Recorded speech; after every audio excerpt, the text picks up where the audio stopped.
প্রতিদিনের 8 ঘন্টা ঘুমাই, তাহলে আমাদের জীবনের 3 ভাগের 1 ভাগ আমরা ঘুমাই, 60 বছরের 20 বছর ঘুমাই। আর এখন যদি আপনি নিজের ফোনের সেটিংসে গিয়ে দেখেন যে আপনি সারাদিন কতক্ষণ ফোন চালিয়েছেন, তো গড়ে দেখবেন 5 ঘন্টা, 6 ঘন্টা, 4 ঘন্টা, অন্তত 30% 40% মানুষের গড়ে ফোন চালানোরই পরিমাণ 5 ঘন্টা 6 ঘন্টা। তারপরে তো অফিসের কাজ আছে, খাওয়া দাওয়া সব কিছু আছে, সব মিলে আসলে আমরা ইবাদত করি কতক্ষণ? কিয়ামতের মাঠে মানুষ দেখবে যে তার হায়াত দুনিয়াতে ছিল একদিন। কেন? মানে সারা জীবনে যতটুকু কাজ আল্লাহর জন্য হয়েছে ওটা জমা হতে হতে একদিনের সমান হয়েছে। 5 মিনিট আল্লাহর জন্য, 10 মিনিট আল্লাহর জন্য, এই করতে করতে 1 ঘন্টা আল্লাহর জন্য, এই করতে করতে করতে করতে করতে 24 ঘন্টা, 60 বছর মিলিয়ে 24 ঘন্টা টিকানো গেছে আল্লাহর জন্য। তাহলে দুনিয়াতে সে প্রকৃত জীবন যেটা সে যাপন করেছে সেটা মাত্র একদিন, ওইটা প্রকৃত জীবন। আর বাকি যেটা সে অন্য জায়গায় ব্যয় করেছে সেটা কিন্তু প্রকৃত জীবন নয়। কোরআন তোমাদের পক্ষে দলিল অথবা তোমাদের বিপক্ষে দলিল। আমরা সিয়ামের কথা শুনেছি, এই যে সিয়াম আমাদের পক্ষে সাক্ষী দিবে, কিন্তু কোথাও হাদিসে বলা নাই যে সিয়াম আমাদের বিপক্ষে সাক্ষী দিবে। আর যে কোনো ইবাদতের ক্ষেত্রে এটাই পাওয়া যায় যে সেই ইবাদত যদি সাক্ষী দেয়, কথা বলে, পক্ষেই কথা বলবে। কোরআন একমাত্র ব্যতিক্রম যে যদি পক্ষে না বলে তাহলে কিসে বলবে? বিপক্ষে বলবে, চুপ থাকবে না। কোরআনের বিষয়ে চুপ থাকার কোনো দলিল কোরআন এবং হাদিসে নাই। সিয়াম রেখেছি, সিয়াম পক্ষে বলবে, রাখিনি, কথা নাই। তাহলে একমাত্র ব্যতিক্রম কোরআন। পড়লাম পক্ষে বলল, না পড়লাম নাই, না পড়লাম এবার বিপক্ষে বলবে, তাহলে তো বিপদ। এই জন্য কোরআনের বিষয়টি এত সহজ নয়। পড়লাম পক্ষে বলল, শাফাত করলো, আর না পড়লাম নাই, জি না পড়লে বিপক্ষে বলবে। হুজ্জাতুন লাকুম ওয়া আলাইকুম। কোরআন তোমাদের প্রত্যেকের হয় পক্ষে কথা বলবে না বিপক্ষে কথা বলবে। তাহলে কোরআন যেন আমাদের বিপক্ষে কথা না বলে এর প্রস্তুতি তো আমাদেরই নিতে হবে। এই জন্য কোরআন খুবই গুরুত্বপূর্ণ। আর আমাদের এই প্রিয় মাতৃভূমি বাংলাদেশের জন্য তো আরও গুরুত্ব, কেননা পৃথিবীর অন্য আর কোনো মুসলিম দেশ এরকম ভয়ঙ্কর সিচুয়েশনের উপরে নাই যে ভয়ঙ্কর সিচুয়েশনের উপর বাংলাদেশ আছে। সেটি হচ্ছে পৃথিবীর অন্য যে কোনো মুসলিম দেশের মুসলিম নাগরিকদের পালিয়ে বাঁচার জায়গা আছে। ফিলিস্তিনের নাগরিকরা সব পালিয়ে মিশরে চলে গেছে, মিশরে আশ্রয় নিয়েছে গাজার মানুষেরা। তারপরে মিশর থেকে আরও বিভিন্ন দেশে গেছে। মায়ানমারের রোহিঙ্গারা আপনাদের বাংলাদেশে আশ্রয় নিয়েছে। আফগানিস্তানে যখন হামলা হচ্ছিল তখন আফগানিস্তানের নাগরিকরা পাকিস্তানে আশ্রয় নিয়েছে। কিন্তু বাংলাদেশ পৃথিবীর একমাত্র মুসলিম দেশ যাদের আশেপাশে কোনো মুসলিম দেশ নাই, ফলত তাদের বাঁচার কোনো জায়গা নাই। এখানে যদি আল্লাহ সুবহানাহু ওয়া তাআলা কোনোদিন কোনো ভিন্ন জাতিকে চাপিয়ে দেন, তাহলে পৃথিবীর সবচেয়ে বড় ম্যাসাকার, সবচেয়ে বড় গণহত্যা এবং সবচেয়ে বড় ভয়ঙ্কর পরিবেশ তৈরি হবে। এই জন্য বাংলাদেশের মানুষের বাঁচার কোনো রাস্তা নাই পবিত্র কোরআন অধ্যয়ন করা ছাড়া, এবং পবিত্র কোরআনের উপর আমল করা ছাড়া, এবং পবিত্র কোরআন মানা ছাড়া। যেহেতু আমরা জাতি হিসেবে মুসলিম, আর আমাদের উপর গজব আসবে কীভাবে? ভিন্ন জাতিকে চাপিয়ে দেওয়ার মাধ্যমে গজব আসবে। উম্মতে মুহাম্মাদের উপর গজবের ধরন। রমাজান মাসে জান্নাতের দরজাগুলো খুলে দেওয়া হয়, রমাজান মাসে জাহান্নামের দরজাগুলো বন্ধ করে দেওয়া হয়, রমাজান মাসে শয়তানকে শৃঙ্খলাবদ্ধ করা হয়। তো রমাজান কেন্দ্রিক অসংখ্য আমল, অসংখ্য কাজ আছে এবং সেগুলোর প্রত্যেকটার পিছনে অনেক ফজিলত আছে। তো রমাজান আমাদের জন্য একটি গনিমত, রমাজান আমাদের জন্য অফার, রমাজান আমাদের জন্য সুযোগ আল্লাহ সুবহানাহু ওয়া তাআলার পক্ষ থেকে। রাসূল সাল্লাল্লাহু আলাইহি ওয়াসাল্লাম বলেন, মান সামা রমাদানা ঈমানান ওয়া ইহতিসাবান। যে ব্যক্তি রমাজান মাসে সিয়াম পালন করলো ঈমানের সাথে নেকির আশায়, তার পূর্বের সকল গুনাহ ক্ষমা হয়ে যাবে। যে ব্যক্তি রমাজান মাসের রাতের সালাত তথা তারাবি বা তাহাজ্জুদের সালাত আদায় করলো, একদিনও মিস দিল না, ঈমানের সাথে নেকির আশায় তার পূর্বের সকল গুনাহ ক্ষমা হয়ে যাবে। যে ব্যক্তি রমাজান মাসে লাইলাতুল কদর পেল এবং লাইলাতুল কদরে ইবাদত করলো, তার অতীতের সকল গুনাহ ক্ষমা হয়ে যাবে শুধু এক রাতের ইবাদতের কারণে। তাহলে কি পরিমাণ ফজিলত, কি পরিমাণ সুযোগ এবং অফার এই রমাজান মাসে আছে তা আমরা খুব ভালোভাবেই, চমৎকারভাবেই বুঝতে পারছি। তবে রাসূল সাল্লাল্লাহু আলাইহি ওয়াসাল্লাম যে দুটি শর্ত দিয়েছেন, ঈমানের সাথে নেকির আশায়। ঈমানের সাথে এর অর্থ হচ্ছে গুনাহ মুক্ত অবস্থায়, পূর্ণাঙ্গ ঈমানের সাথে। সিয়াম পালন করছি, শুধু পেটের সিয়াম, কিন্তু চোখের সিয়াম নাই, হাত পায়ের সিয়াম নাই, মুখের সিয়াম নাই, তাহলে এই সিয়ামের কোনো দাম নাই। তথা যেহেতু রাজনৈতিক পট পরিবর্তন ঘটেছে বাংলাদেশে, সেহেতু সারাদিন রাজনীতির আলাপ নিয়ে ব্যস্ত, গীবত, পরনিন্দা, অপবাদ, ফেসবুক, তাহলে এই রমাজান মাস খুব ব্যর্থ একটি রমাজান মাস হতে যাচ্ছে তাদের জন্য, যারা নিজের মুখ জবানকে কন্ট্রোল করতে পারছে না, এবং তাদের জন্য খুব ব্যর্থ একটি রমাজান মাস হতে, যারা নিজেদের হাত, চোখ, কান এগুলোকে কন্ট্রোল করতে পারছে না। তো রমাজান মাসে আমাদের শক্ত সিদ্ধান্ত নিতে হবে যে আমরা গুনাহ মুক্ত এই 30 দিন পার করব। তবেই এই 30 দিন গুনাহ মুক্ত অবস্থায়, সিয়াম অবস্থায় পার করলেই আমাদের অতীতের সকল গুনাহ, 1 মাসের, 1 বছরের নয়, 2 বছরের নয়, 1 বছর আগের, 1 বছর পরের নয়, জন্মের পর থেকে এই রমাজান পর্যন্ত যত গুনাহ হয়েছে সব ক্ষমা হয়ে যাবে। কিন্তু ওইটার জন্য আমাকে শর্ত পূরণ করতে হবে। সেই শর্ত পূরণ হচ্ছে ঈমান অবস্থায় নেকির আশায়। নেকির আশায় মানে আল্লাহর সন্তুষ্টির জন্য, লোক দেখানোর জন্য নয়। আর ঈমানের সাথে মানে গুনাহ মুক্ত। এই জন্য সর্বোচ্চ চেষ্টা করতে হবে রমাজান মাসে, যেহেতু আমরা সিয়াম রাখছি সেহেতু সিয়ামটাকে কার্যকরী করি। কেন কষ্ট করে না খেয়ে থাকাটাকে নষ্ট করব? কেন সিয়াম না খেয়ে থেকে সিয়ামটাকে নষ্ট করবো? রাসূল সাল্লাল্লাহু আলাইহি ওয়াসাল্লাম বলেন, মাল্লাম ইয়াদা কাওলা যুর ওয়াল আমাল বিহি ফালাইসা লিল্লাহি হাজাতুন আন ইয়াদা তুআমাহু ওয়া শারাবাহু। যে ব্যক্তি মিথ্যা কথা, মিথ্যা কাজ পরিহার করলো না, তার না খেয়ে থাকা বেকার। তাহলে আমরা শুধু কষ্ট করে না খেয়ে থাকলাম, ওই ফজিলতটা কিন্তু অর্জন করতে পারলাম না। তাহলে যেহেতু কষ্ট করছি, সেহেতু আর 2টা অতিরিক্ত কষ্ট করতে তো আর সমস্যা নেই। এই আর 2টা অতিরিক্ত কষ্ট করার আমাদের শক্ত পণ নিতে হবে যে আমরা রমজান মাসে কোনো গুনাহ করব না ইনশাআল্লাহ। তাহলে আমরা ইনশাআল্লাহ রমজানের যে ফজিলত সেটি আমরা পাবো। দ্বিতীয়, রমজানে সবচেয়ে জরুরি কাজ কি, বা মানুষের জীবনে আসলে সবচেয়ে জরুরি কাজ কি? সেই 2টা কাজই রমজানের সবচেয়ে জরুরি কাজ। শেখ আব্দুর রাজ্জাক বিন ইউসুফ বহু বক্তব্যে বলেছেন, মানুষের জীবনে 1 নম্বর ইমার্জেন্সি হচ্ছে সালাত। 1 নম্বর সবচেয়ে জরুরি আদায়যোগ্য কাজ, যার চেয়ে জরুরি কোনো কাজ পৃথিবীতে নাই, সেটা সালাত। তার সাথে দ্বিতীয় জরুরি কাজ হচ্ছে কোরআন। এই জন্য উনি ওনার বহু বক্তব্যে বলেছে যে দিনে কিছুই যদি না পারেন, সূরা নাস, ফালাক, ইখলাস হলেও পড়তে হবে, কোরআনের সাথে থাকতে হবে। তা এই রমাজান মাসেও আমাদের সবচেয়ে জরুরি 2টা করণীয়, 1 নম্বর 5 ওয়াক্ত ফরজ সালাত, যদি পারা যায় জামাতের সাথে, সর্বোচ্চ চেষ্টা করা। অন্তত এই রমাজান মাসে যদি আমরা কিছু না করতে পারি, যে রমাজান মাসে আমি কি করতে চাই, কিছুই করতে পারলাম না, অন্তত এই 2টা কাজ যেন আমাদের মিস না হয়। 1, আমরা সালাত মিস দিব না, চেষ্টা করব 5 ওয়াক্ত সালাত জামাতের সাথে আদায় করার। 2, কোরআন। কেননা এই রমাজানের যত বরকত, যত ফজিলত সব কোরআনের কারণে। শাহরু রমাদান আল্লাযী উনজিলা ফীহিল কুরআন, এই মাস সেই মাস যে মাসে কোরআন অবতীর্ণ হয়েছে।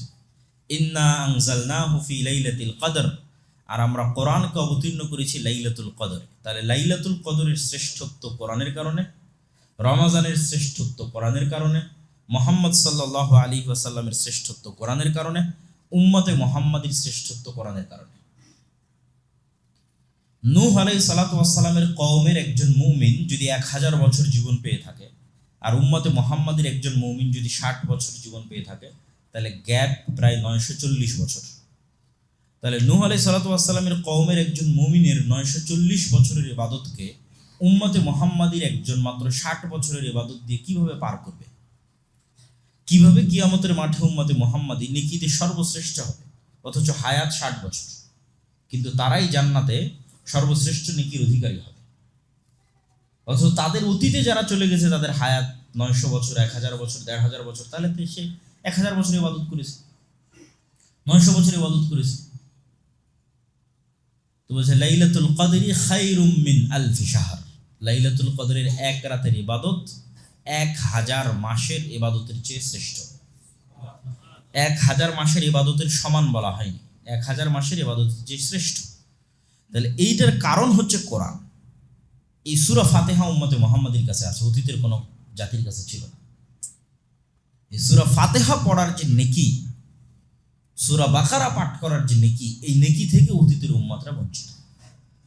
এই জন্য কোরআন দিয়েই এবং কোরআনের বরকতেই উম্মতে মুহাম্মাদি অতীতের উম্মতের 1000 বছরের ইবাদতকে অতিক্রম করে যাবে মাত্র 60 বছরের জীবনের, তাও পুরোটা নয়। আমরা প্রতিদিনের 8 ঘন্টা ঘুমাই, তাহলে আমাদের জীবনের 3 ভাগের 1 ভাগ আমরা ঘুমাই, 60 বছরের 20 বছর ঘুমাই।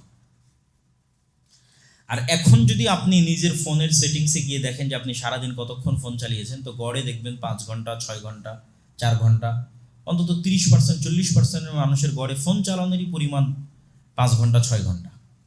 তারপরে তো অফিসের কাজ আছে, খাওয়া দাওয়া সব কিছু আছে, সব মিলে আসলে আমরা ইবাদত করি কতক্ষণ?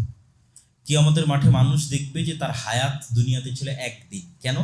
মানে সারা জীবনে যতটুকু কাজ আল্লাহর জন্য হয়েছে ওটা জমা হতে হতে একদিনের সমান হয়েছে। 5 মিনিট আল্লাহর জন্য, 10 মিনিট আল্লাহর জন্য এই করতে করতে 1 ঘন্টা আল্লাহর জন্য এই করতে করতে করতে করতে করতে 24 ঘন্টা, 60 বছর মিলিয়ে 24 ঘন্টা টিকানো গেছে আল্লাহর জন্য। তাহলে দুনিয়াতে সে প্রকৃত জীবন যেটা সে যাপন করেছে সেটা মাত্র একদিন, ওইটা প্রকৃত জীবন।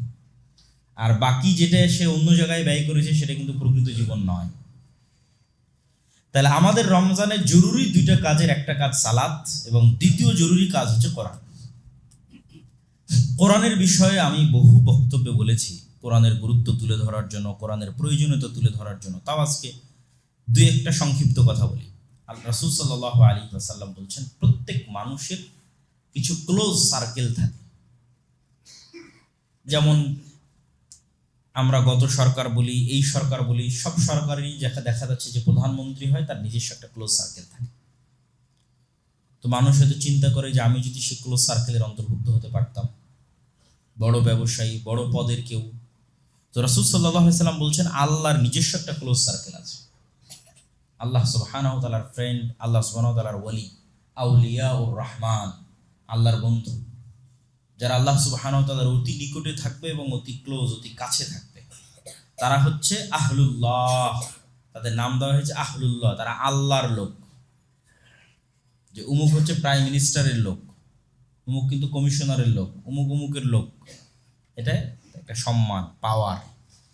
তাহলে কেউ পৃথিবীতে কিছু মানুষ আছে যারা কার লোক? আল্লাহর লোক। তারা হচ্ছে যারা কোরআনের সাথে সবসময় উঠা বসা করে। আল্লাহু আকবার।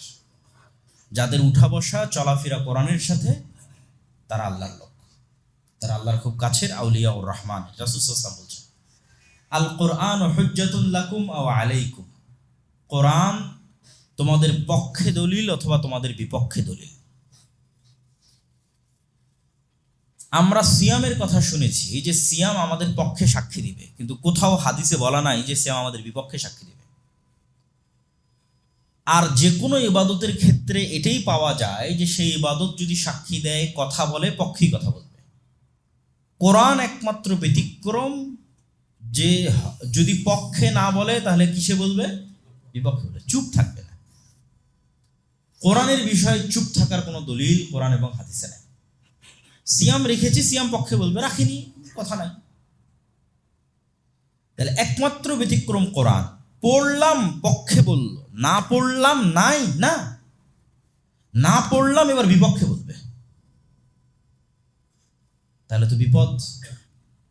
এই জন্য কোরআনের বিষয়টি এত সহজ নয়। পড়লাম পক্ষে বললো, শাফাত করলো, আর না পড়লাম নাই, জি না পড়লে বিপক্ষে বলবে। হুজ্জাতুল লাকুম ওয়া আলাইকুম। কোরআন তোমাদের প্রত্যেকের হয় পক্ষে কথা বলবে, না বিপক্ষে কথা বলবে। তাহলে কোরআন যেন আমাদের বিপক্ষে কথা না বলে, এর প্রস্তুতি তো আমাদেরই নিতে হবে। এবং কোরআন কথা বলবে, কথা ঠিক, কেননা কিয়ামতের মাঠে অসংখ্য আমলের বিভিন্ন প্রতিকৃতি এবং বিভিন্ন রূপ আল্লাহ সুবহানাহু ওয়া তাআলা দিবেন, এবং অসংখ্য কিছুকে আল্লাহ কথা বলার শক্তি দিবেন। আল্লাহ বলছেন, আল্লাযী আনতাকাকুম, যিনি তোমাদের কথা বলার শক্তি দিয়েছে। তোমরা তোমাদের আশেপাশে তাকিয়ে দেখো, কত কি কথা বলতে পারে না, কিন্তু তোমরা তো কথা বলতে পারছো। তাহলে তোমাদেরকে কথা বলার শক্তি কে দিয়েছে? আল্লাহ। তো যিনি আজ মানুষকে কথা বলার শক্তি দিয়েছে, তিনি কাল মাটিকে কথা বলার শক্তি দিবেন। মাটি থেকেই তো মানুষ তৈরি হয়েছে।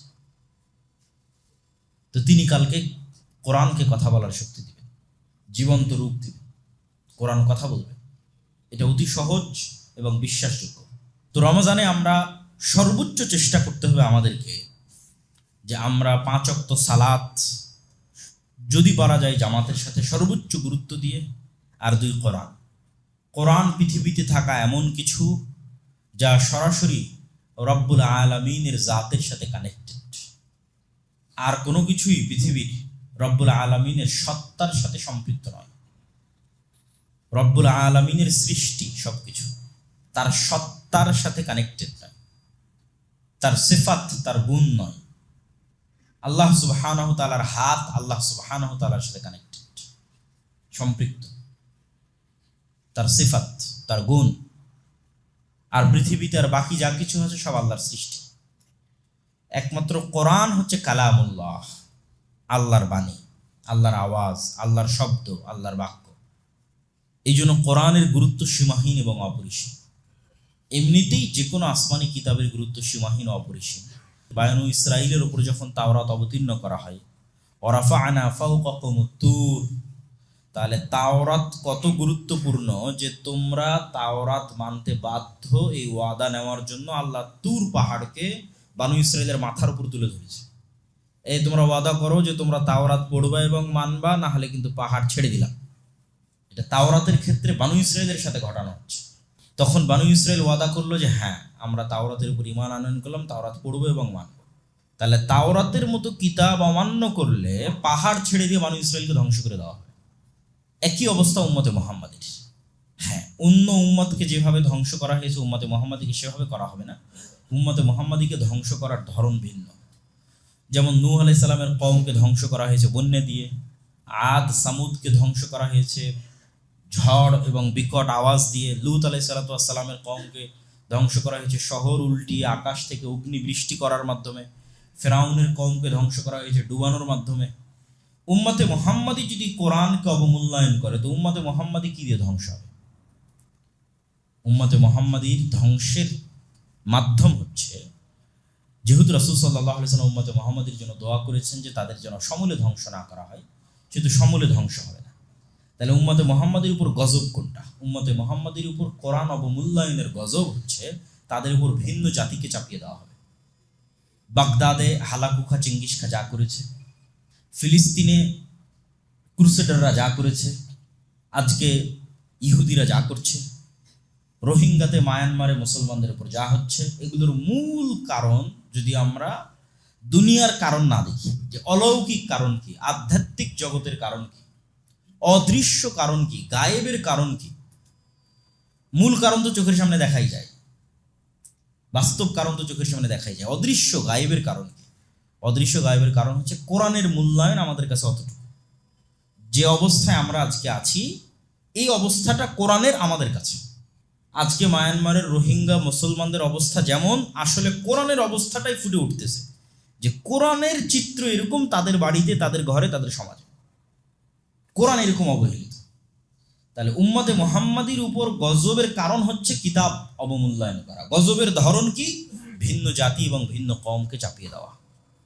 এবং রাসূল সাল্লাল্লাহু আলাইহি ওয়াসাল্লাম হাদিসেও বলেছেন, ইন্নাল্লাহ ইয়াদা বিহাদাল কিতাবে আকওয়াম ওয়া ইয়াদউ বিহি আখারিন। আল্লাহ সুবহানাহু তাআলা এই কিতাবকে দিয়ে, ইয়ারফাউ বিহাদাল কিতাব, এই কিতাবকে দিয়ে আমার উম্মতের একদল মানুষকে উপরে উঠিয়ে দিয়েছে, আর এই কিতাবকে দিয়ে আমার উম্মতের একদল মানুষকে নিচে নামিয়ে দিয়েছে।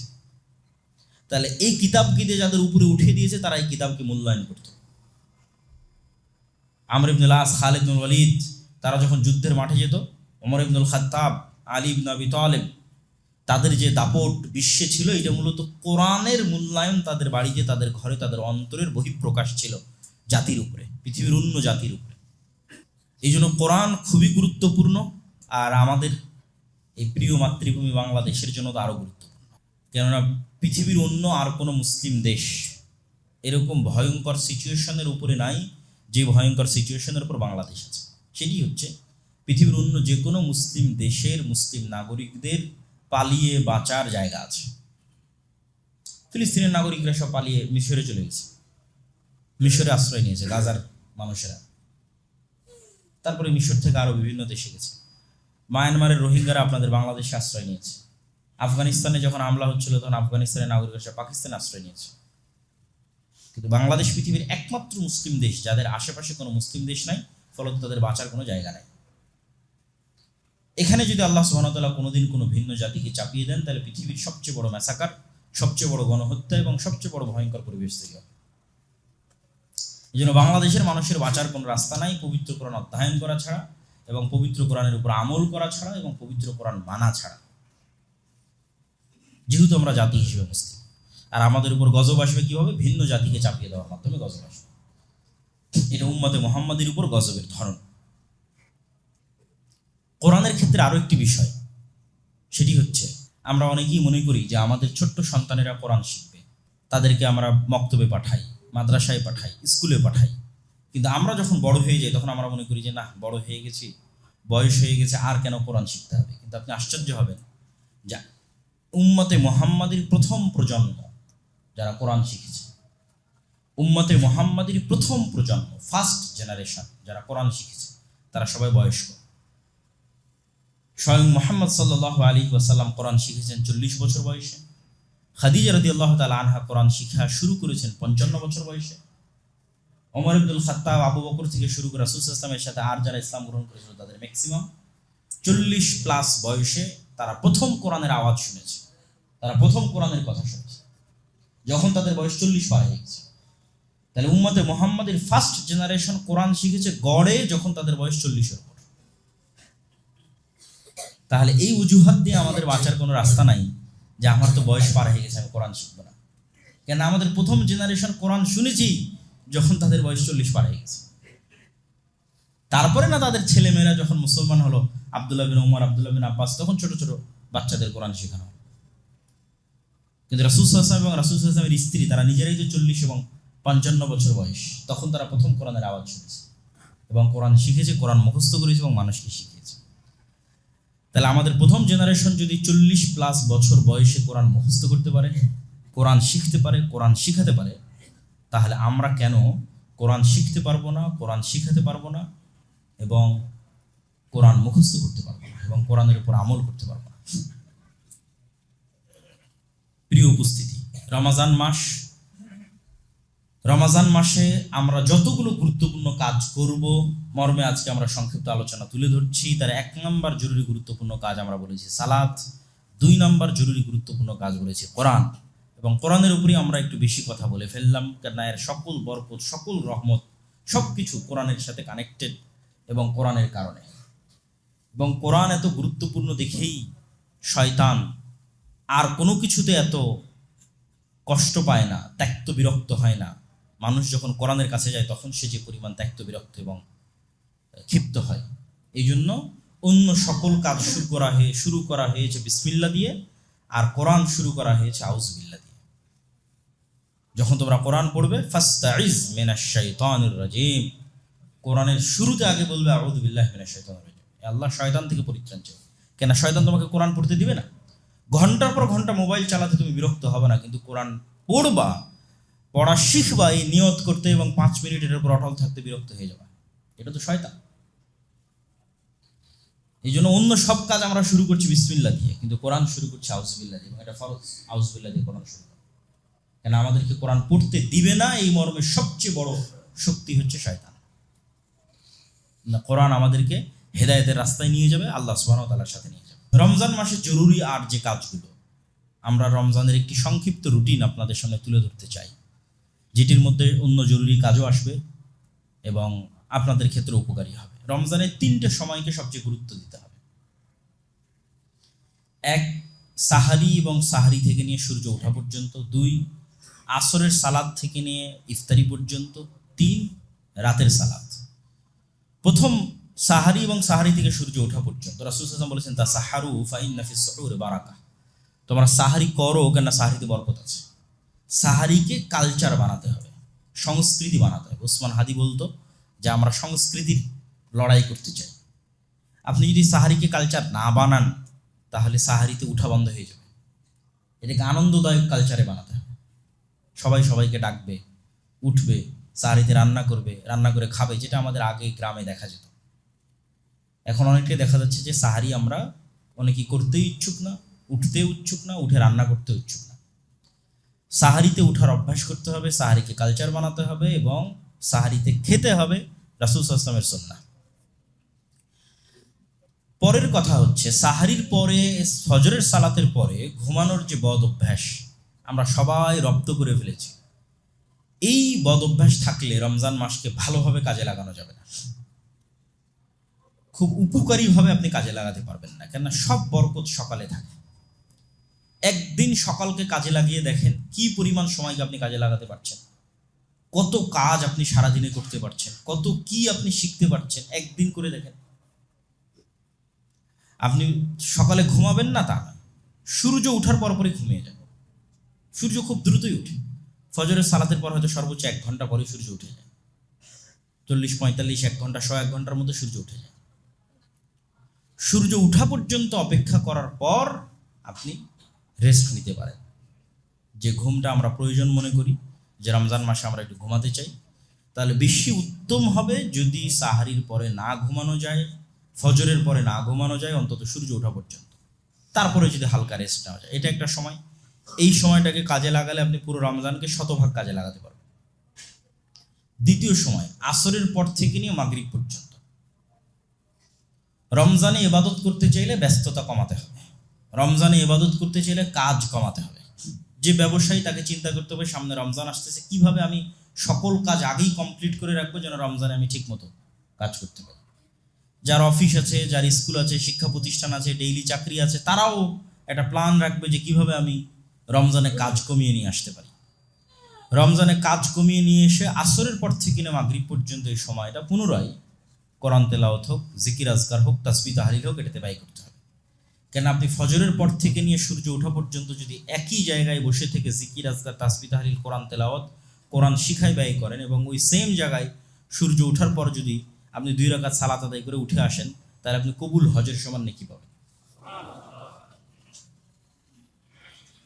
তো অনেক বড় ফজিলত। তো এইটার কোনো রহস্য আছে দেখি তো এত বড় ফজিলত দেওয়া আছে, এটা কঠিন দেখেই এত বড় ফজিলত দেওয়া আছে। ফজিলতের পিছনে অবশ্যই যেগুলোতে বেশি ফজিলত দেওয়া আছে সেগুলো এত সহজ নয়। মানুষের জন্য কঠিন দেখেই ফজিলত দেওয়া আছে, উপকারী দেখেই উৎসাহিত করা আছে। তো আসরের পর থেকে মাগরিব পর্যন্ত এই সময়ে এত ইফতারির আয়োজন, এত খাবার দাবারের আয়োজন, এগুলো একটু কমাতে হবে। অর্থ অপচয় কমাতে হবে, কমিয়ে এই সময়টাও জিকির আজকার, তাসবিহ তাহলিলে ব্যয় করতে হবে। এবার 3 নাম্বার হচ্ছে রাতের সালাত। রাতের সালাতের ক্ষেত্রে যারা নিয়মিত তাহাজ্জুদের সালাতে অভ্যাসী, অথবা যাদের কনফিডেন্স আছে যে আমি শেষ রাতে উঠতেই পারবো, সে জামাতে তারাবি আদায় না করলেও কোনো সমস্যা নেই। বরং তার জন্য এটাই উত্তম যে সে শেষ রাতে উঠে একা একই লম্বা তেলাওয়াতের মাধ্যমে, লম্বা সালাতের মাধ্যমে তাহাজ্জুদের সালাত আদায় করবে এবং তারপরে তাহাজ্জুদ শেষে বেতের শেষে সে সাহারি করবে। আর যদি কারো ক্ষেত্রে মনে হয় যে না, তার শেষ রাতে উঠার অভ্যাস নাই, উঠতে পারবে না, তাহলে তার জন্য জামাতের সাথে তারাবির সালাত আদায় করার যে প্রচলন আমাদের দেশে আছে, এটা কোনো সমস্যা নেই। বরং অংশগ্রহণ করাই ভালো, যাতে অন্তত সে রাতের সালাত আদায়কারীদের মধ্যে তার নাম অন্তর্ভুক্ত হয়। এই জন্য যারা পারবে না শেষ রাতে উঠতে, তাদের জন্য জামাতের সাথে তারাবির সালাত আদায় করে নেওয়াই উচিত, যাতে সে রাতের যে সালাত, সেই সালাত আদায়ের হকদার হয়। যেটার ফজিলত আমরা বললাম যে কেউ যদি রমজান মাসে রাতের সালাত আদায় করে, তাহলে তারও অতীতের সকল গুনাহ ক্ষমা হয়ে যাবে। কিন্তু 5 ওয়াক্ত সালাত পড়লাম না, তারাবি পড়লাম, এটার কিন্তু কোনো দাম নাই। এই জন্য আমরা বক্তব্য শুরুই করেছি, রমাজানের সবচেয়ে জরুরি কাজ 1 নম্বর 5 ওয়াক্ত সালাত, রমাজানের সবচেয়ে জরুরি কাজ 2 নম্বর কোরআন তেলাওয়াত, তারপরে ধারাবাহিকভাবে এগুলো আসতেছে। 3 নম্বরে আসতে পারে রাতের সালাত, তারাবির সালাত। 5 ওয়াক্ত সালাতে নাই, তারাবির সালাতের কোনো কাজ নাই। 5 ওয়াক্ত সালাতে থেকে আমি তারাবির সালাত আদায় করতেছি, আমি ফজিলত পাবো ইনশাল্লাহ। তারাবির সালাত ধীর স্থিরভাবে আদায় করতে হবে, সেই রকম মসজিদই বাছাই করতে হবে, সেই রকম ইমামই বাছাই করতে হবে, যারা ধীর স্থিরভাবে কোরআন তেলাওয়াত করে, কোরআনের হকের সাথে কোরআন তেলাওয়াত করে আদায় করবে। রমজানে আর জরুরি কাজের মধ্যে একটি জরুরি কাজ ইফতার, যা সিয়াম পালনকারী 2টা খুশির একটা খুশির সময়। রাসূল সাল্লাল্লাহু আলাইহি ওয়াসাল্লাম ইফতারিতে তাড়াতাড়ি করতে বলেছেন। এই তাড়াতাড়ি করার আনুষ্ঠানিকতাটাই রমজানের গুরুত্ব, সিয়ামের গুরুত্ব। এই তাড়াতাড়ির আনুষ্ঠানিকতা না থাকলে এই সিয়ামের গুরুত্ব থাকবে না। কখন সূর্য ডুবে গেছে আমার কোনো পরোয়াই নাই, রাত 8টায় গিয়ে ইফতারি করলাম, আর ওই মজা, ওই মাহাত্ম্য রমজানের আপনি তৈরি করতে পারবেন। রমজানের মাহাত্ম্য হচ্ছে আমি অপেক্ষা করব কখন সূর্য ডুবতেছে, ডুবা মাত্রই আমি ইফতারি করব। এটাই মর্যাদা, এটাই সম্মান, এটাই নিয়ম, এটাই মূলনীতি। রাসূল সাল্লাল্লাহু আলাইহি ওয়াসাল্লাম এটাই বলে গেছেন যে ইহুদিরা দেরিতে ইফতার করে, কিন্তু এটা আল্লাহর আনুগত্যের শানে যায় না। আল্লাহ চান যতক্ষণ বিরত থাকতে বলেছিলাম অতক্ষণ বিরত, এখন বিরত থাকা যাবে না, এখন তাড়াতাড়ি খাও, এটাই আমার আনুগত্য। আমার সাথে তোমাকে মাতাব্বরি করার দরকার নাই। তাহলে আমি এখন ভাঙতে বলেছি মানে তুমি সাথে সাথে ভাঙতেছো, মানে তুমি আমার সত্যিকার অনুগত বান্দা। আর তুমি দেরি করতেছো মানে তুমি অনেক বড় তাকওয়ালা পরহেজগারিতে আমাকে দেখাচ্ছ, এটা আমার দরকার নেই। আমার কথার সাথে সাথে অনুসরণই হচ্ছে আল্লাহর আনুগত্য। এই জন্য ইফতারিতে দেরি করা যাবে না। কোনো সতর্কতামূলক দেরি বলে কিছু নয়। 2-3 মিনিট 3-4 মিনিট আগে করবো এরকম নয়। সূর্য ডোবার যে নির্ধারিত সময় এখনকার প্রযুক্তির মাধ্যমে খুব ভালোভাবে আমরা জানতে পারি, সেইটির সাথে সাথে আমাদের ইফতার করা সুন্নাহ। রমজান মাসে আর যে সমস্ত জরুরি কাজে আমরা যুক্ত হয়ে থাকি অথবা হতে চাই অথবা হতে পারি, তার একটি হচ্ছে ইতিকাফ, তার একটি হচ্ছে লাইলাতুল কদর, তার একটি হচ্ছে যাকাত। যদিও এগুলো প্রত্যেকটার উপরেই আলাদা আলাদা আলোচনা করা যাবে, সংক্ষিপ্ত করে আমি বলে নিচ্ছি। লাইলাতুল কদর এবং ইতিকাফ এই দুটো রমজানের শেষ 10 দিনের সাথে সম্পৃক্ত। আমরা অনেকেই মনে করি যে আমরা ইতিকাফে বসলাম, বসে বই পুস্তক পড়ব, বক্তব্য শুনব। এটা করা ঠিক নয়। রমজানে কালামুন নাসের সাথে কোনো সম্পর্ক নাই। রমজানে মানুষের কথার সাথে কোনো সম্পর্ক নাই। মানুষের লেখা বইয়ের সাথে কোনো সম্পর্ক নাই। রমজানে লাইলাতুল কদর হোক, রমজানে ইতিকাফ হোক, শুধু কালামুল্লাহ, আল্লাহর কালামের সাথে সম্পর্ক। আল্লাহর কালাম বুঝার চেষ্টা করা, আল্লাহর কালাম পড়ার চেষ্টা করা। বাকি 11 মাস বড় বড় আলেম ওলামার বক্তব্য শোনারও সময় আছে, বড় বড় আলেম ওলামার বই পড়ারও সময় আছে। কিন্তু রমজান শুধু আল্লাহর কালাম, শুধু আল্লাহর বাণী। এই জন্য ইতিকাফে বসলেও বড় ইবাদত কোরআন তেলাওয়াত। লাইলাতুল কদরের রাত জেগে সালাত আদায়ের পরে সবচেয়ে বড় ইবাদত কোরআন তেলাওয়াত এবং কোরআন বুঝার চেষ্টা করা। আফালা ইয়াতাদাব্বারুনাল কোরআন আম আলা কুলুবিহিম আকফালুহা। তারা কি কোরআন বুঝার চেষ্টা করে না, না তাদের অন্তরকে তালাবদ্ধ করা হয়েছে? খাতামাল্লাহু আলা কুলুবিহিম, না তাদের অন্তরে মোহর মারা হয়েছে? কোরআন বুঝার চেষ্টা করতে হবে। রমজানের জরুরি কাজগুলোর মধ্যে লাইলাতুল কদরে পরিবার সহ রাত্রি জাগরণ করা, ইতিকাফে বসা এবং হিসাব করে পুঙ্খানুপুঙ্খ রূপে যাকাত বের করা। যাকাতের গুরুত্ব, যাকাতের তাৎপর্য এবং যাকাতের হিসাবের উপর আমরা আরেকদিন বিস্তারিত আলোচনা করব। তবে সংক্ষিপ্ত এতটুকু যে সবগুলোর পিছনে মূল উদ্দেশ্য তাজকিয়াতুন নাফস, অন্তরকে পরিশুদ্ধ করা। আল্লাহ কোরআনে বলছেন যে কুতিবা আলাইকুমুস সিয়াম, তোমাদের উপর সিয়ামকে ফরজ করা হয়েছে। কেন? লাআল্লাকুম তাত্তাকুন, যেন তোমরা পরহেজগার হতে পারো, তোমাদের অন্তর যেন আল্লাহ ভীরু হওয়ার প্রশিক্ষণ পায়।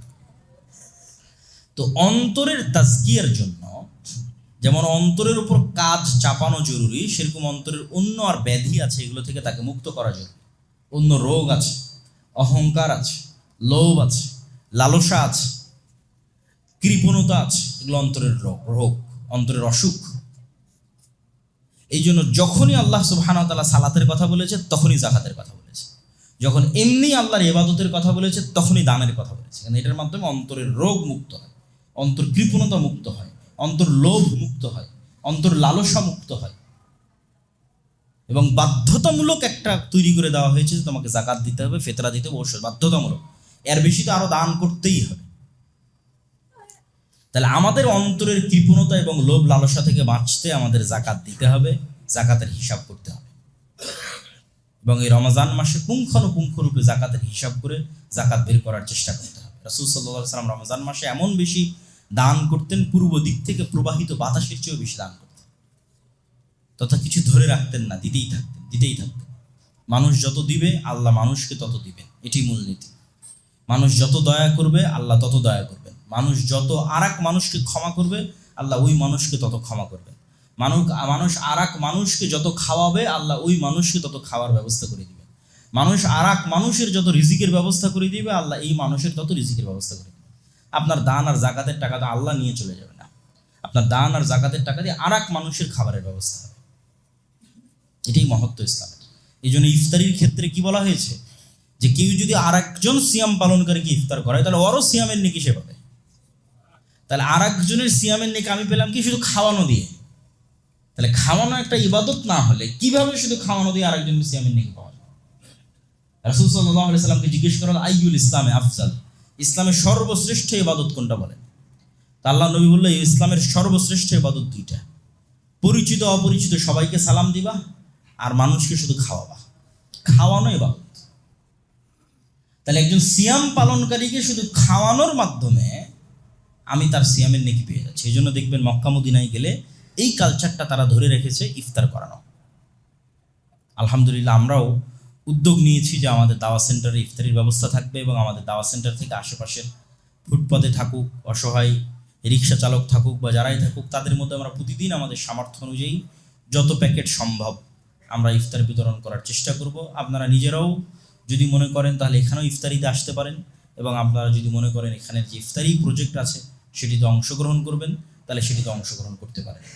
সেটি দিয়ে আমরা যতদূর সম্ভব এখানেও ইফতারির ব্যবস্থা এবং বাইরের যে সমস্ত অসহায় গরিব মিসকিন ফুটপাতে থাকে, রাস্তাঘাটে ভিক্ষুক, রিক্সা চালক, আরও যারা আছে তাদের সকলের মধ্যে আমরা ইফতার বন্টনের একটি প্রজেক্ট হাতে নিয়েছি। এটিতে আপনারা অংশগ্রহণ করতে পারেন। আল্লাহ সুবহানাহু ওয়া তাআলা আমাদের কবুল করুক, আল্লাহুম্মা আমিন। রমজানের সাথে সংশ্লিষ্ট তিনটা জরুরি মাসালা: কাফফারা, ফিদিয়া, কাজা। রমজানের মাসালাগুলোর মধ্যে এই তিনটা মাসালা একটা আরেকটার সাথে কিন্তু মিল নাই। একটার নাম কাফফারা, একটার নাম ফিদিয়া, একটার নাম কাজা। কখন কাজা, কখন কাফফারা, কখন ফিদিয়া? আল্লাহ সুবহানাহু তাআলা সকল ইবাদতে অপশন রেখেছেন, এক্সকিউজ, অপশন, সুযোগ, ছাড়। শুধু সালাতে নাই, শুধু সালাতে নাই। তুমি অসুস্থ কি, তুমি কি অবস্থায় আছো এটা দেখে লাভ নেই, সালাত আদায় করতে হবে। তো সিয়ামের ক্ষেত্রে আল্লাহ সুবহানাহু তাআলা অসুস্থ ব্যক্তিকে, সিয়ামের ক্ষেত্রে মুসাফির ব্যক্তিকে তাদের সিয়াম ছাড়ার অনুমতি দেওয়া আছে। বয়োবৃদ্ধ ব্যক্তিকে, যার আর কখনো সুস্থ হওয়ার সুযোগ নাই, গর্ভবতী মাকে, দুগ্ধ দানকারিণী মাকে এবং হায়েজ নিফাস তথা সন্তান প্রসবের পর যে রক্ত প্রবাহিত হয় এবং প্রতি মাসে যে রক্ত প্রবাহিত হয়, এই অবস্থায় যে সমস্ত মা এবং বোনেরা আছে তাদেরকে, এই ধরনের মানুষকে আল্লাহ সুবহানাহু ওয়া তাআলা সিয়াম ছেড়ে দেওয়ার অনুমতি দিয়েছেন বা সিয়াম ছেড়ে দিবে, এটি বিধান। এখন এই যে এতগুলো ধরনের মানুষ তারা যে সিয়াম ছাড়তেছে, তাদের সিয়ামের কাজা, কাফফারা না ফিদিয়া? আমরা শুরু করি কাফফারা দিয়ে। কাফফারা শুধুমাত্র এক শ্রেণীর ব্যক্তির জন্য, যে ব্যক্তি সিয়াম অবস্থায় দিনের বেলা তার স্ত্রীর সাথে সাংসারিক জীবনে গেছে। এই সিচুয়েশন ছাড়া আর কারোর জন্য কাফফারা নাই। তথা কেউ যদি সিয়াম অবস্থায় ইচ্ছা করে খাবার খেয়ে সিয়াম ভেঙে দেয়, তার জন্য কাফফারা নেই। গুনাহে কাবিরা, অনেক বড় গুনাহ, ফরজ সিয়াম ভেঙে দিল, অনেক বড় গুনাহ, কোনো কারণ নাই, কোনো লজিক নাই, কিন্তু কাফফারা নাই। কি আছে সেটা আমরা পরে বলতেছি। তাহলে কাফফারা শুধু ওই ব্যক্তির জন্য যে সিয়াম অবস্থায় দিনের বেলা তার স্ত্রীর সাথে সাংসারিক জীবনে গেছে, তার জন্য কাফফারা। এই কাফফারা এক টানা 60 দিন সিয়াম পালন করা, এক টানা, বিরতি ছাড়া, বিরতিহীন এক টানা 60 দিন সিয়াম পালন, অথবা 60 জন মিসকিনকে খাওয়া, অথবা গোলাম আজাদ করা। যেটা আমি বলেছি যে সিয়ামের মাধ্যমে গুনাহের কাফফারা হয়, অর্থ আদায়ের মাধ্যমে গুনাহের কাফফারা হয়। এখানে তিনটার কিন্তু দুইটা অর্থ আর একটা সিয়াম। তথা তুমি দিনের বেলা স্ত্রীর কাছে গেছো সিয়াম অবস্থায় রমজান মাসে, তাহলে এই গুনাহটা ক্ষমা হবে আবার সিয়াম রাখার মাধ্যমে। কয়টা সিয়াম? 60টা সিয়াম। তাহলে সিয়াম রাখলে গুনাহ মাফ হয়। অথবা আর দুইটার মাধ্যমে, যেগুলো অর্থনৈতিক, টাকা দিয়ে গোলাম আজাদ করো অথবা টাকা দিয়ে 60 জন মিসকিনকে খাওয়া। তাহলে এই কাফফারা শুধু এই শ্রেণীর মানুষের জন্য। কাজা, এই কাফফারা বাদে আর যে কোনো কারণে কেউ সিয়াম ভেঙেছে এবং পুনরায় সিয়াম রাখার সামর্থ্য আছে, পরের পয়েন্টটাই হচ্ছে গুরুত্বপূর্ণ, যে পুনরায় সিয়াম রাখার সামর্থ্য আছে। সিয়াম ভেঙেছে এই কারণ ছাড়ার যে কোনো কারণে, তথা যেটার জন্য আমরা কাফফারা বললাম, ওই কারণ ছাড়ার যে কোনো কারণে সিয়াম ভেঙেছে। অসুস্থতার কারণে ভাঙতে পারে, সফর অবস্থায় আছে তার কারণে ভাঙতে পারে, ইচ্ছাকৃত ভাঙতে পারে, হায়েজ নিফাসের কারণে ভাঙতে পারে তাদের, এবং পরবর্তীতে রাখার সুযোগ আছে, এই ব্যক্তির জন্য কাজা, তথা ওই সমান সিয়াম একটা সে আদায় করে নেবে। যে কয়টা সিয়াম ভাঙবে সে কয়টা সিয়াম আর এক সময় আদায় করবে, এ হলো কাজা। ফিদিয়া, যে এইরকম কোনো কারণে সিয়াম ভেঙেছে, তথা ওই যেটার কারণে কাফফারা ওঠের কারণে নয়, স্বাভাবিক যে কোনো কারণে সিয়াম ভেঙেছে, কিন্তু আর সিয়াম রাখার সুযোগ নাই। দেখা যায় এমনভাবে অসুস্থ হয়ে গেছে, আর সুস্থ হতে পারে, অথবা মারাই গেছে, দুনিয়া থেকে বিদায় নিয়েছে, তথা আর সিয়াম রাখার সে সুযোগ পাচ্ছে না বা পায়নি। তাহলে আমরা বলতে পারি কিভাবে সারমর্ম করতে পারি, স্থায়ী অসুস্থ অথবা স্থায়ী বার্ধক্য। স্থায়ী অসুস্থ এবং স্থায়ী বার্ধক্য, এই দুই ধরনের ব্যক্তির জন্য ফিদিয়া। দাদা একদিন সিয়াম সমান একদিন মিসকিনের খাবার, একজন মিসকিনের একদিনের খাবার। তো আলেম ওলামা আগের যুগের ফোকাহাগণ গণনা করেছে, হিসাবপাতি করে তাদের রাসূল সাল্লাল্লাহু আলাইহি ওয়াসাল্লামের কিছু হাদিসকে সামনে রেখে 1.25 কেজি তথা 1 সার কিছু কম, এই সমপরিমাণ যদি খাদ্য কারো বাড়িতে থাকে তাহলে তাকে ধরে নেওয়া হয় যে তার একদিনের খাবার তার কাছে আছে। তো এইরকম একটা হিসাব করে যে একজন মানুষ একদিনে কয় বেলা খেলে কি কি ধরনের খাবার তার আসতে পারে, বর্তমান যুগের হিসাব করেও যদি আদায় করে কোনো সমস্যা নেই। যে আমি ধরলাম সকালের নাস্তার সময় এত, দুপুরের খাবার সময় এত, রাতের সময় এত। অথবা যদি সিয়াম পালনকারীকে রমাজান মাসে দিতে চাই তাহলে সিয়াম পালনকারীর সাহারির সময় এত, সিয়াম পালনকারীর ইফতারির সময় এত, এই পরিমাণ টাকা তাকে দিয়ে দেওয়া এবং তার খাবারের ব্যবস্থা করা। প্রতি একটা সিয়াম সমান একজন মিসকিনের একদিনের খাবারের ব্যবস্থা করা, এটা হচ্ছে ফিদিয়া। শুধুমাত্র 2 শ্রেণীর মানুষের বিধান নিয়ে আলেম ওলামাদের মধ্যে মতভেদ আছে, সেটা হচ্ছে দুগ্ধ দানকারিণী মা এবং গর্ভবতী মা। যে মা তার বাচ্চার ক্ষতির আশঙ্কা করে এবং সিয়াম ছেড়েছে, তাদের ক্ষেত্রে একদল আলেম বলেছেন তারা কাজা করবে এবং একদল আলেম বলেছেন তারাও ফিদিয়া দিতে পারে। যদি সময়টা লম্বা, দেখা যাচ্ছে এখন দুধ দিচ্ছে, আরও 1-1.5 বছর সে তার বাচ্চাকে দুধ দেবে, তথা 1-1.5 বছরে আর তার সে কাজা আদায় করার সে হয়তো সুযোগ পাচ্ছে না, তার বাচ্চার সে ক্ষতির আশঙ্কা করতেছে। সময়টা লম্বা হওয়ার কারণে এবং পবিত্র কোরআনের কিছু আয়াতকে সামনে রেখে ইমাম আবু হানিফা সহ আরও অনেকেই মতামত দিয়েছেন। বড় বড় আলেম ওলামা যারা অতীতে চলে গেছেন, একদল মতামত দিয়েছেন যে সে কাজা করবে যত পরেই হোক, এবং একদল মত দিয়েছেন সে ফিদিয়া আদায় করবে। তাহলে এই গেল আমাদের রমাজান কেন্দ্রিক কাফারা, কাজা এবং ফিদিয়া, এই সংক্ষিপ্ত বিধিবিধান। আল্লাহ সুবহানাহু তাআলা আমাদের এই রমজান মাসের যতগুলো কার্যক্রম আছে সকল কার্যক্রমকে সুন্দরভাবে সম্পূর্ণ করার তৌফিক দান করুন আল্লাহ। আর খুব শপথ নিয়ে উঠতে হবে এবং রমজান শুরু করতে হবে, কয়েকটা শপথ, বেশি নয়, অত বেশি নিলে কাজ করা যাবে না, ক্লান্ত হয়ে যেতে। 1 নম্বর শপথ, 5 ওয়াক্ত সালাত মিস দিব না, সর্বনিম্ন স্তরে থাকি। যে আমাদের 1 নম্বর ওয়াদা হচ্ছে আমরা রমজানে অন্তত 5 ওয়াক্ত সালাত জামাতে আদায় করবো ইনশাআল্লাহ। 2 নম্বর শপথ হচ্ছে রমজানে আমরা অন্তত কোনো প্রকার গুনাহে লিপ্ত হবে না ইনশাআল্লাহ। মুখের গুনাহ, চোখের গুনাহ, কানের গুনাহ, সকল প্রকার গুনাহ থেকে আমরা বিরত থাকার সর্বোচ্চ চেষ্টা করব ইনশাআল্লাহ। 3 নম্বর হচ্ছে যতদূর সম্ভব পুরো রমজানে অন্তত একবার পবিত্র কোরআন পড়ে শেষ করা, কোরআন খতম দেওয়া যেটা আমরা বলি, এবং বুঝার চেষ্টা করা। অথবা যে কোরআন পড়তে পারে না সে কোরআন শিখলো, কোরআন শেখার জন্য কোথাও ভর্তি হলো, অ্যাডমিশন নিল, অনলাইনে অফলাইনে যেখানে সম্ভব কোরআনের সাথে সম্পৃক্ত থাকার চেষ্টা করা। আল্লাহ সুবহানাহু ওয়া তাআলা আমাদের তৌফিক দান করুক, আল্লাহুম্মা আমিন।